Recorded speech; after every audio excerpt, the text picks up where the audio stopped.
Hello there, welcome to the Saroy channel, wherever you are in the world, and so much love to each and every one of you. How are you doing? I do hope you're doing remarkably well. I'm doing great, thank you very much, and I hope you're going to go and get yourself something lovely and refreshing to drink, because we're going to be starting on part 2 of our story this evening. So if you haven't heard part 1, click on the description. So let's get started, shall we? It must have been several hours later that Chloe woke up to find herself all alone in the barn, lying on a haystack with her purse on the straw by her side. Empty bottles lay strewn around all over the place, but beyond that she was the only person in the barn. The place stank of vomit and urine, and there were blankets and cushions scattered liberally all over the floor, along with cigarette butts. Where were all these people? And more to the point, where was Lennox? Regretfully, her head was still spinning, but at least she could see her surroundings clearly. When she realized there was not a soul around, she hurriedly phoned her best friend Whitney, who was still considered one of the outcasts at her school. But Chloe knew she could trust Whitney with some of her deepest secrets. The girl was loyal to a fault, the kind of friend you could always depend on. With fingers trembling, a throbbing, thunderous headache, and the taste of nausea on her tongue, Chloe dialed her friend's number. "Please, Whitney, please answer, for God's sake." The time was 6 o'clock. She hoped her friend would answer at this insanely early hour of the morning. Whitney did answer the phone. Her voice sounded bright and breezy. She didn't sound like someone who'd been sleeping for very long. "I can't believe you're phoning me this early, Chloe. You must have had a great time last night. How is Loverboy? How did the party go?" she asked obsequiously. "I'm dying to hear all the details. No one's ever invited me to a pill-popping party before." "You are so lucky, Chloe. I envy you so much. Oh my God, did you get high?" True to form, Whitney had a habit of asking a plethora of questions without waiting for the answer, as she was overwrought with an eager enthusiasm to know everything. "Listen to me, Whitney. I need your help," said Chloe. "I need you to get here fast before my parents discover I'm not in bed. They will kill me. I mean that literally, Whitney, if they discover I'm not home. My mother will literally ground me for weeks. You have to pick me up now. Take me home. I'll never hear the end of it otherwise. I'll be in the doghouse for weeks." "You're not still at the party?" asked Whitney incredulously. She whistled. "That must have been some party, if you're only leaving now." "But I don't understand. Where is Lennox? Wasn't he supposed to bring you back home?" "Yes, he was, but I don't know where he is. Everybody's evacuated the party, Whitney. No one is here. I'm all on my own. Lennox and his car are nowhere to be seen. Everybody has vanished. I'm just here on my own and it's freaking me the hell out. Please get here quickly." "You're alone? That's insane. My God, that is so terrible. Why did Lennox not bring you home? You didn't have a fallout with him, did you? Whereabouts are you exactly?" "I'm here at a barn in an hour away from Portland, to be precise. I think the place belongs to Kelly Carpenter's parents. The barn is used for wedding venues. It's called Misty Hills, I believe. I do know that they advertise on the wedding websites. I'm not sure where it is, but please will you pick me up outside the barn? It'll take you a good hour to get here. I know Clark knows where the venue is. He was playing the disco music last night. He'd have an address. And as for Lennox, no, we haven't fallen out. I just don't know where he is." All right, calm down, Chloe. You sound absolutely frantic. Keep your hair on. I'll be with you as soon as I can, I promise." Before long, Whitney had managed to pick up her friend, having found the address of the wedding venue online, and using her GPS, she had located the barn, known as Misty Hills. It was certainly an idyllic location, with an exquisite lake and a plethora of trees, but what was not idyllic was the state of her friend. Whitney physically gasped when she saw Chloe's ashen face. She looked green at the gills. She led her friend back to the car, curbing her urgent need to bombard her with questions. She knew her friend was not in a good way, and stopped at a service station to pick up ginger cookies and ale for her friend. Chloe drank back the ginger ale and ate a couple of ginger cookies, and it seemed to quell the insatiable nausea rising up in the back of her throat. "What the hell happened to you?" asked Whitney, when she noticed some pink colour returning to Chloe's cheeks. "If you don't mind my saying, Chloe, you look like death warmed up. You really do. Your eyes are like sunken hollows, and your face is all puffy."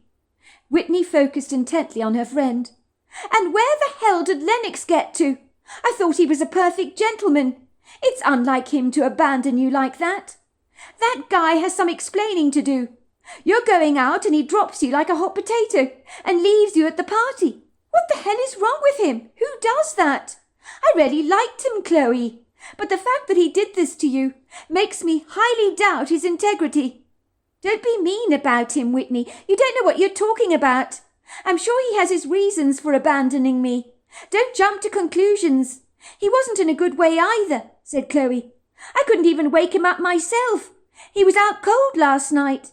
I think the pills we took made us feel all funny. I barely even remember that party. People were dancing. Some appeared to be having a good time. Others were getting violently sick, and others passing out.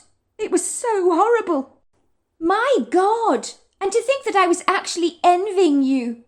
I thought you'd hit the jackpot. But all you got was a bunch of brass farthings coming out of an inauspicious slot machine. What a bummer. That really sucks. I better get you home," said Whitney, "before your parents give you hell. You need to drop me a couple of doors down, outside that red brick terrace house that belongs to the Donahues. You know the one. I'll walk the rest of the way. It's not far. I'll clandestinely sneak into our house as quietly as I can. If you drive up to the front door, you will wake up Wilbur and then the entire household. And if my mother gets wind that I returned home at this late hour, my life will literally not be worth living. I promise you, Whitney, you do not want to see my mother. When she gets a bee in her bonnet about something, she'll sulk for days on end if she knows I've let her down." "You do surprise me. I thought your mother was so easygoing, so cool, so relaxed." "Not always where I'm concerned. You've got her wrong there." Chloe thanked her friend for dropping her outside the Donahue house, and stealthily like a cougar on the prowl, made her way to her parents' home, surreptitiously plundering the key in the lock and creeping down the long passageway up the staircase to her bedroom. And the moment she saw her cosy bed, she fell back flat on her back, groaning in appreciation, and was soon out like a light.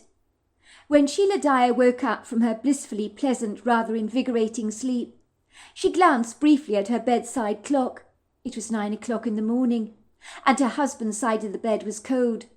She knew he'd likely taken Wilbur for a walk at the local park, which he was inclined to do over the weekends. It was so good to have a sleep in.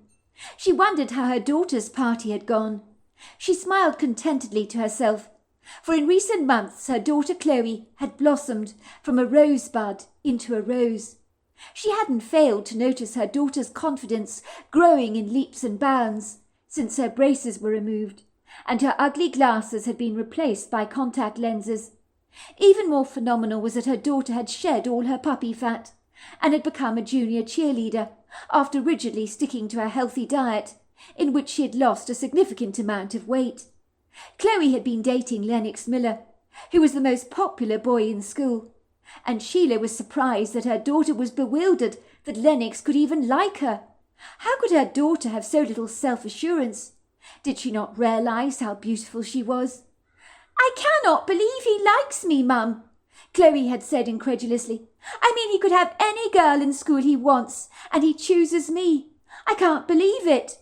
"Why wouldn't he choose you, Chloe dear?" asked her father, looking at Chloe over the paper he was reading.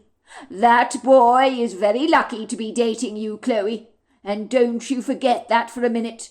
You should be the one choosing what boys to date, not the other way round." "Thanks, Dad," said Chloe, making a face. "You're entitled to be biased because you're my father. But there are girls at school, I promise you, that are a lot prettier than I am. I doubt that very much, Chloe, her father had said gingerly. Why do you keep putting yourself down like this? I don't like it at all. Besides, men are not as visual as you think they are.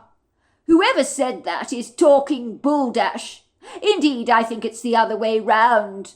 Women are more visual than men, and far more critical to boot. Ask any man.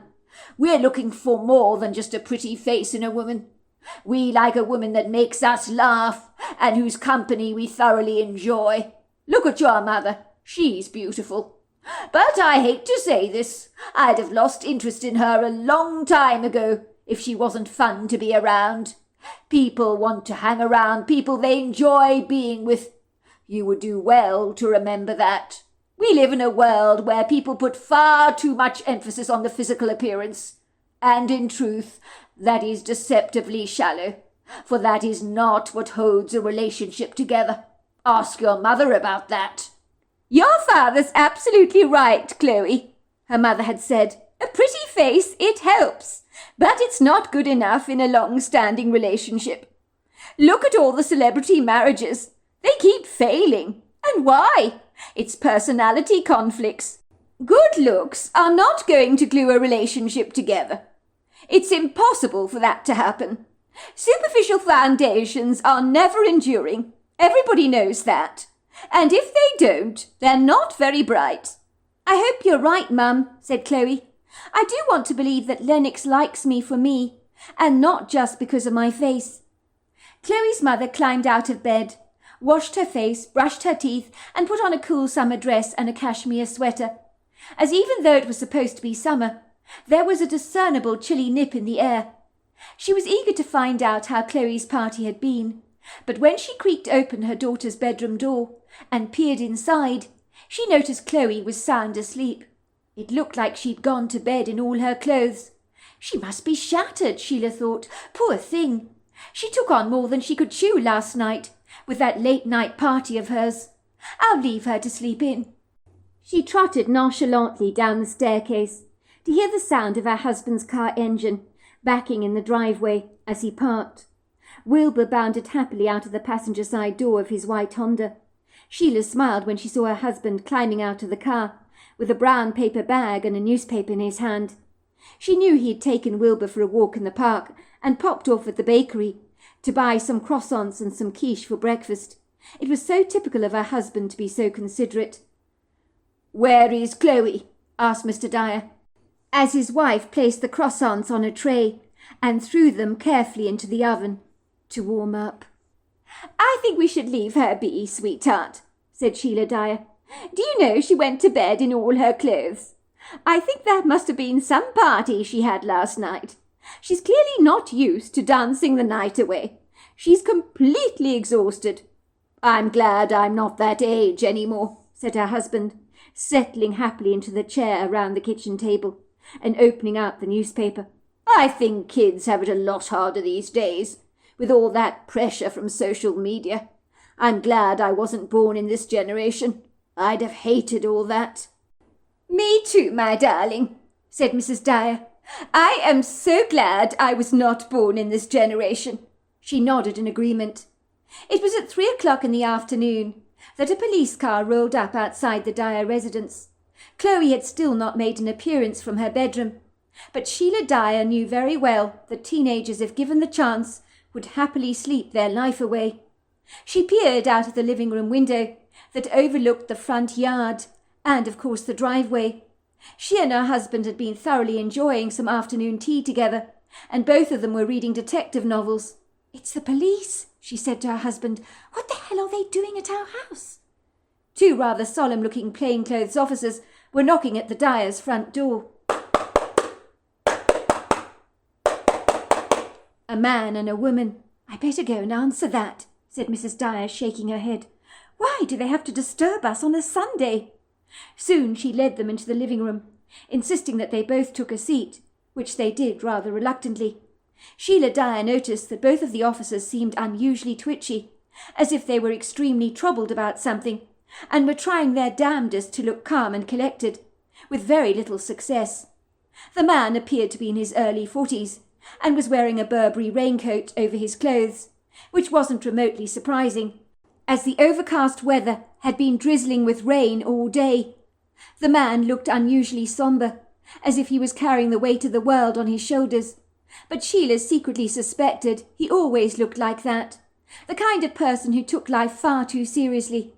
The creases around his steely grey eyes suggested that he worried an awful lot, but he had the kind of square physique and strong shoulders that gave you a sense you would always feel safe in his company. The younger officer, Sally, was a very sensible-looking young lady. She wore no makeup, had olive skin and brown curious eyes, and wore her hair back in a slick ponytail. Everything about her was sensible, including the brogue she was wearing on her feet.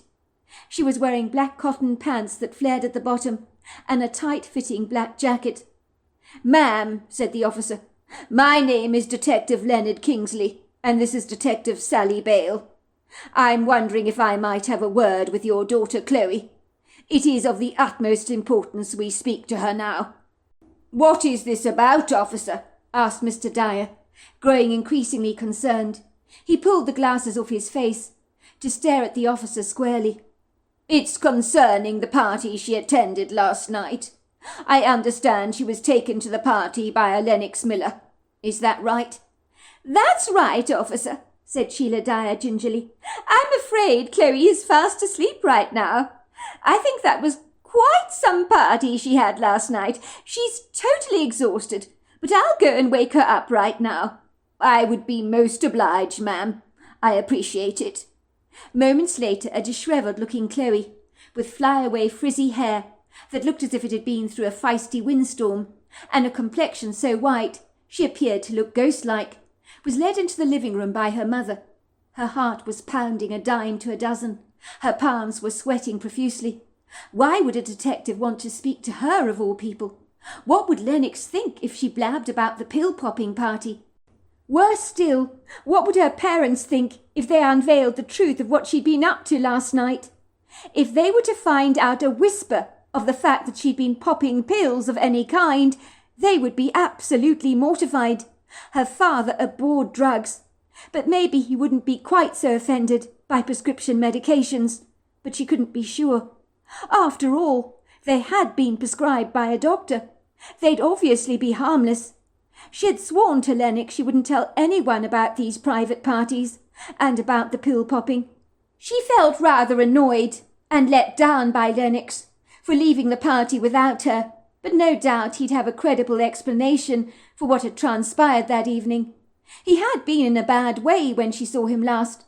He must have taken a powerful sedative tablet, because she had not been able to wake him up. Yes, it was unlike him to abandon her at the party, but maybe he was feeling so poorly he'd forgotten all about her. She could forgive him for that. It had been mortifying to wake up on that haystack alone after everyone had left the party, and having to call up her best friend Whitney to ask for help. She felt horribly alone in that barn after the party, surrounded by the smell of vomit and empty bottles of alcohol strewn haphazardly all over the place. She shuddered as she thought about what the detective would ask her. Chloe was adverse to lying, but she would do it to protect Lennox. She'd do anything for that boy. She liked him a lot, and she knew he felt the same way about her. "Chloe, my love, this is Detective Leonard Kingsley," said her mother. "He's here today to make some inquiries about the party you attended last night with Lennox. He just wants to ask you some questions, that's all."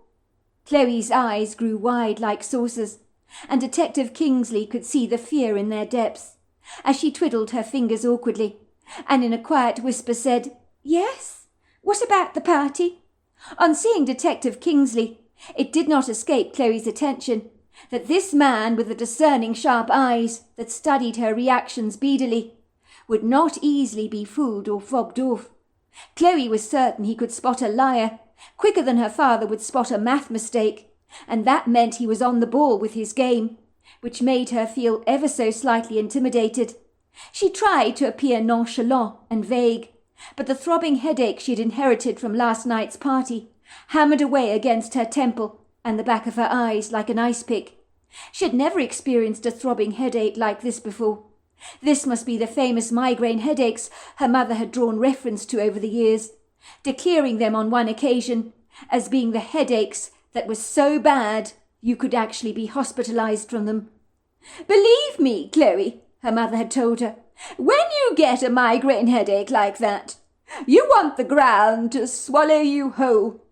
Chloe wanted the ground to swallow her whole right now, not only because of her headache, but because of these predatory inspectors coming to her home to ask awkward questions. Their obtrusive, unwelcome presence in her family living room, on this gloomy, rather bleak, wet afternoon, left her feeling as deflated as an inflatable floating toy on a pool that had lost all its air. It had made it even harder for her to forget the party from last night. Its memory, however vague and distorted, stuck to her like a tick to a dog's coat. She squinted awkwardly in the bright light of the living room, as her eyes had been used to sleeping in a dark room, and tried to adjust to the change of light in her environment. Detective Kingsley and his female companion, along with his parents, were sitting on different sofa chairs spread out through the living room, staring at her with an air of expectation on their faces, as if somehow she'd have all the answers to their questions, whatever the hell they were.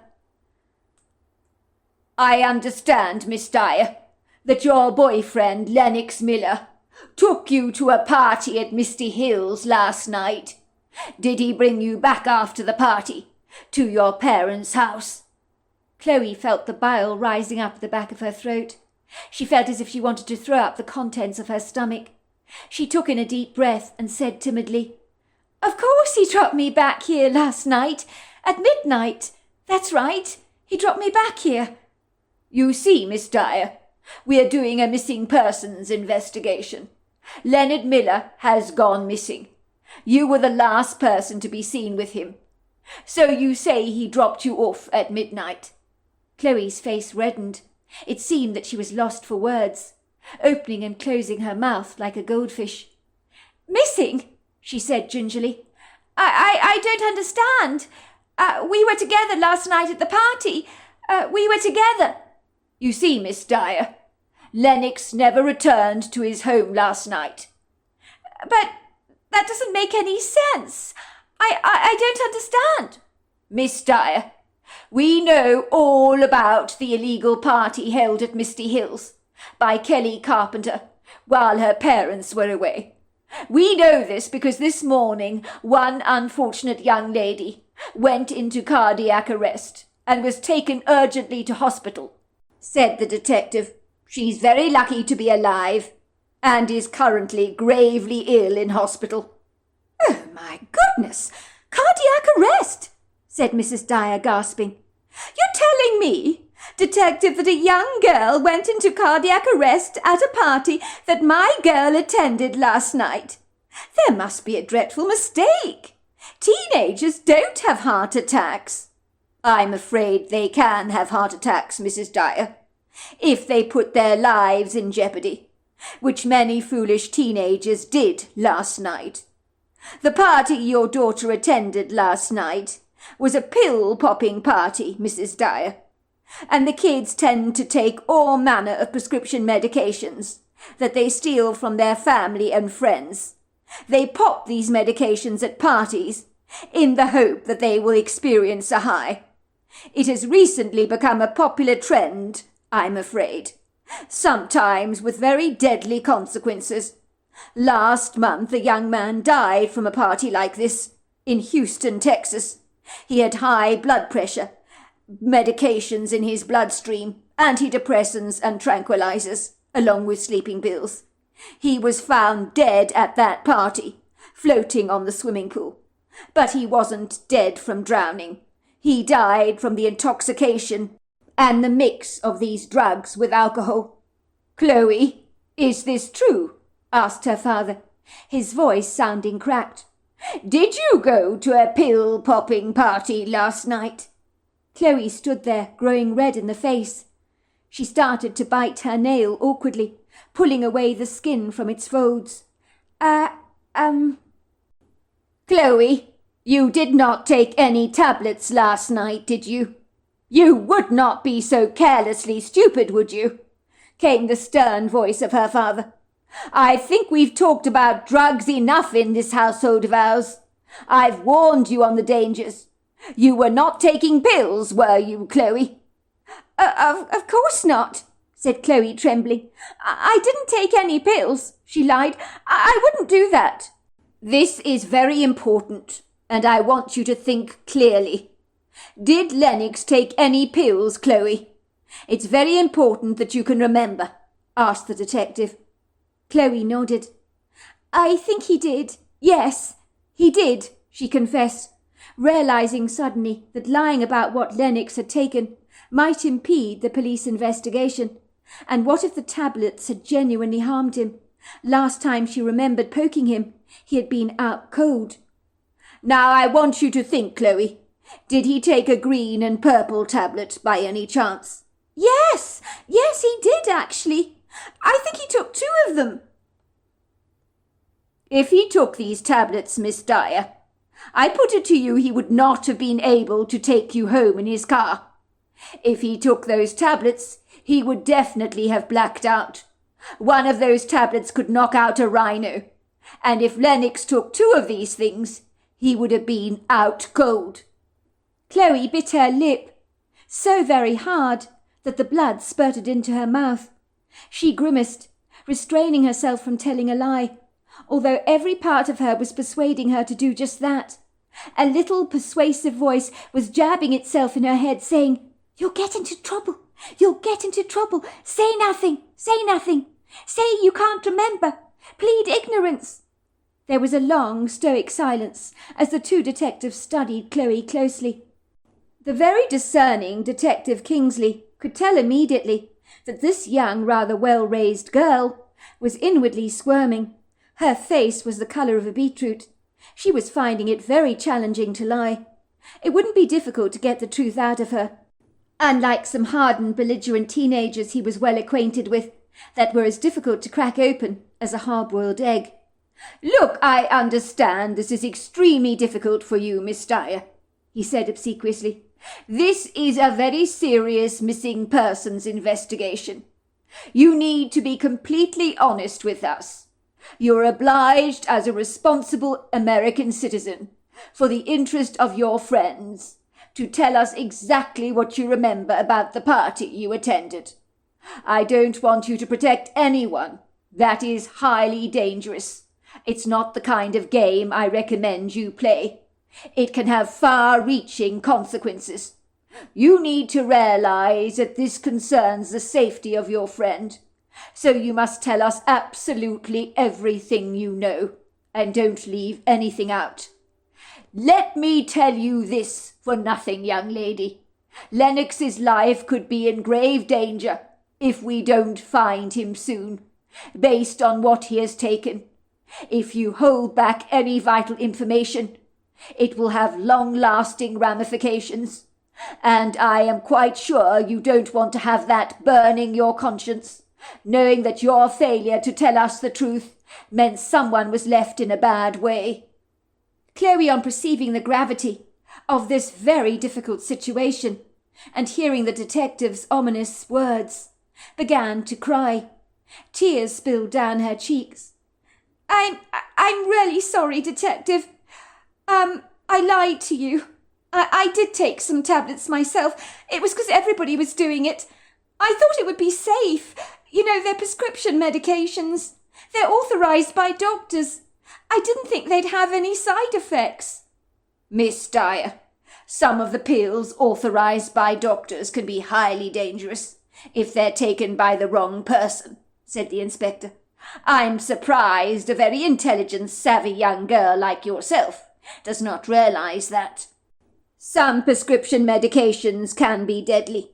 It depends, Miss Dyer. It depends on alcohol. It depends on how much is taken. It depends on what kind of medication is taken. I want you to tell me about the party that you attended from start to finish. Do you think you can do that for me, Miss Dyer?" Chloe nodded, her expression sullen. Her puffy, tired eyes looked lugubriously sorrowful. "Just so you know, Chloe, we are not cross with you," came Mr. Dyer's warm, reassuring voice. We've been young once ourselves. We've all made mistakes that we regret. I was once caught smoking pot in my father's shed, when pot was illegal in every state. I did it because of peer pressure. We've all been there and done that. So don't be embarrassed. Tell Detective Kingsley everything you know. You are not in trouble. We shall not be grounding you. You made a mistake. Mistakes are forgivable. But what is unforgivable is not doing the right thing. So telling the truth is imperative. The police need to find Lennox's whereabouts. Do you understand that, Chloe? The sooner they can find him, the more likely they can help him. Imagine what his poor parents are going through. They must be beside themselves with worry. Chloe nodded. Well, Lennox picked me up from the party. We arrived there and everything was buzzing. There was alcohol. People were smoking weed and cigarettes. There was music blasting away, people dancing. There was a bowl of pills in a glass purple bowl. People helped themselves to it. Soon afterwards, some people got violently sick. Others passed out. Some went wild. There was one girl. She was dancing on the table completely naked. Her name's Lydia Eaton. She's one of the shyest, most bashful people I know. So to see her behaving like that was so strange, so idiosyncratic. I mean, at school when we get changed for swimming, she hides in the closet. She doesn't want anyone to see her in a state of undress. She's very private and painfully shy. But on that table last night, she was behaving like a stripper. I've no idea what she took, but she was so intoxicated. And you say she just stripped, took all her clothes off? Yes, said Chloe. She stripped off all her clothes and began dancing. I felt so sorry for her, because I can't imagine how she's going to feel when she's sober and she sees what she did, especially if someone was videotaping her, and I rather suspect that they were. Everyone was cheering, and another young man, he got up onto the table and took off all his clothes. He did exactly the same thing. I guess he must have taken a similar medication to her. I think she will be so mortified if people put down her behaviour on social media. Some people were enjoying themselves at the party, but it was a deadbeat party. The pill popping wasn't a success as far as I'm concerned. I know I would never do it again. And you, Miss Dyer, what were you doing? Well, after me and Lennox had swallowed some tablets, we went to get some rum and coke and some vodka and lemonade, and then we went to sit on a haystack. We were waiting and hoping for the pills to take effect. Lennox said if we were lucky we would get high quite quickly.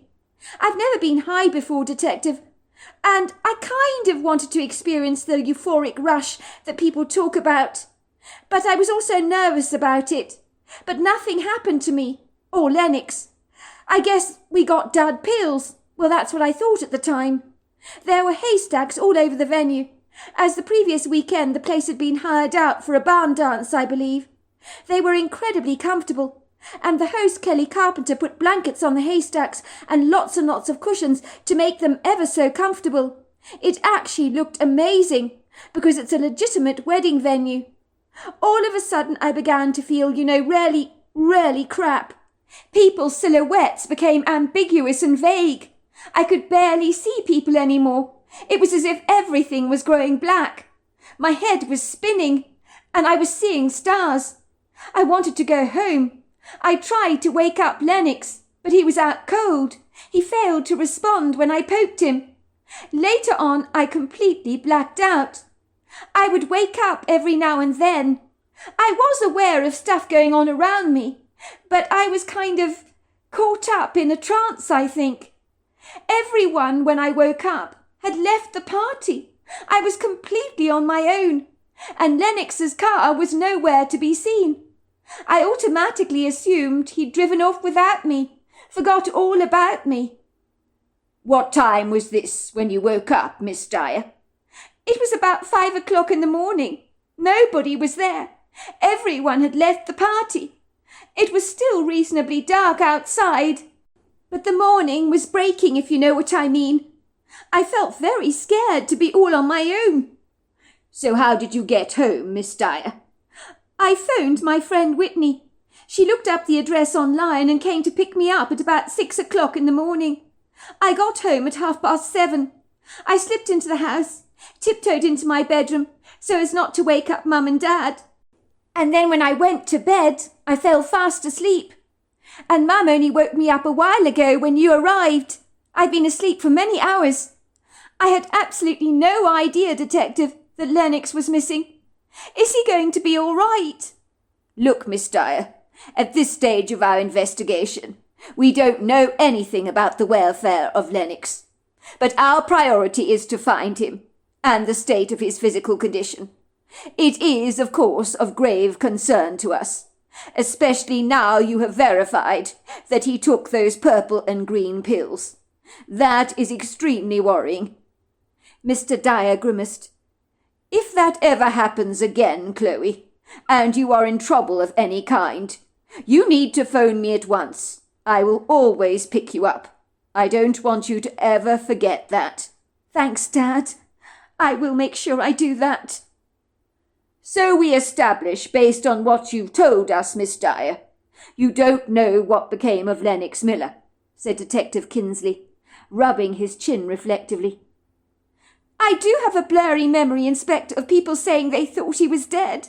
But I don't know if it was a dream or not. If Lennox didn't go home last night, where is his car, Inspector?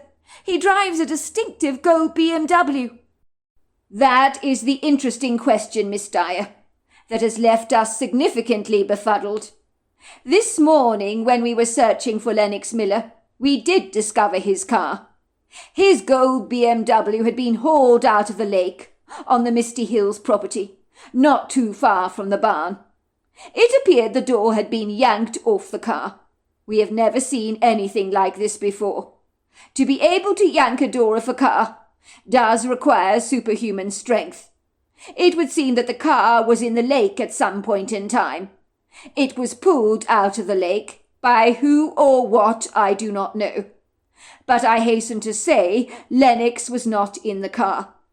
The police divers have been unable to locate his body. But right now he is considered missing. We cannot locate his whereabouts, so we are very concerned and troubled. Certainly the tablets he has taken leave me even more concerned. If he is not found, the consequences of his fate could be deadly, especially if he hasn't vomited out that medication. If he had vomited out this medication, things would be a lot more promising. Chloe's mother paled. If you say his BMW was in the lake, surely his body would be in there. Supposing he's drowned? That is what we assumed at first, Mrs. Dyer. But the lake has been thoroughly searched. There is no sign of Lennox's body in the lake. We've had divers up there all morning. There is nothing in there apart from fish and all the stuff you'd expect to find in a lake. Which leaves me with 3 questions. Why was his car driven into the lake? Who hauled it out? And who pulled off the door? And where is Lennox Miller? Maybe someone took him to hospital, said Chloe's mother. There are no reports of a young man fitting Lennox's description being hospitalized anywhere. But thank you for your help, Miss Dyer, said the officer, rising to his feet. If you can think of anything else, he said, handing Chloe a card, please give that number a call. Detective, said Chloe, please tell me that Lennox is going to be all right. I don't want anything bad to happen to him. As I told you, those tablets he has taken are of grave concern. They could knock out a rhino. They are only given to people with very, very serious sleeping disorders. Oh, my God, said Chloe's mother, cupping her hand over her mouth. And he's such a sweet boy. I hope nothing bad has happened to him. I'm so concerned about his welfare. Well, you know what they say, said the inspector. No news is good news. We need to pray that he'll be found safe and well. I'll get a prayer chain started at once with my church, said Mrs. Dyer. So there we are. That's the end of part 2 of our story. Part 3 is tomorrow night, and I look forward to you joining me then. Until next time, goodbye and good night.